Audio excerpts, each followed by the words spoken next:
La Jordanie promet de se venger après l'immolation par le feu de son pilote, pris en otage par Daesh. Une vengeance qui fera trembler le monde, annonce Amman. La question est de savoir si la Jordanie en a les moyens militaires et logistiques. Oui, estime Oded Eran, ancien ambassadeur israélien en Jordanie. L'armée jordanienne dispose d'une puissante armée équipée par les meilleures armes américaines auprès de son armée de terre, de mer et de l'air pour faire face à la menace de Daesh. Mais l'État islamique pourrait être aussi tenté de pénétrer la Jordanie via des cellules internes et locales pour effrayer la population.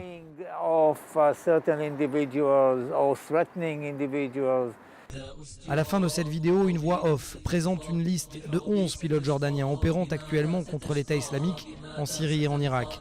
Une récompense de 100 dinars d'or est même offerte à tous ceux qui tueraient l'un des pilotes. L'État islamique, déterminé à adresser un message au royaume hachamite, accusé par Daesh, selon leurs propres termes, de coopérer avec les croisés et Israël contre leur califat.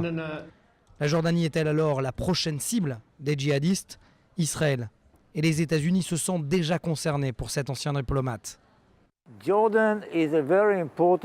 La Jordanie est un acteur stratégique important pour Israël. Je voudrais vous rappeler ce qui s'est passé en 1970 au cours de Septembre Noir. La Jordanie s'est rapprochée des États-Unis qui se sont tournés ensuite vers Israël. Nous avons fait ce qui était nécessaire de faire à cette époque et les blindés syriens ont fait demi-tour et sont rentrés en Syrie. Il faut dire que les États-Unis sont déjà passés de 600 millions à 1 milliard de dollars d'aide logistique et militaire à la Jordanie. Selon les experts, Amman savait que son pilote avait déjà été exécuté le 3 janvier dernier. Le retour de son ambassadeur en Israël s'inscrirait ainsi dans l'optique d'une guerre régionale et globale contre Daesh.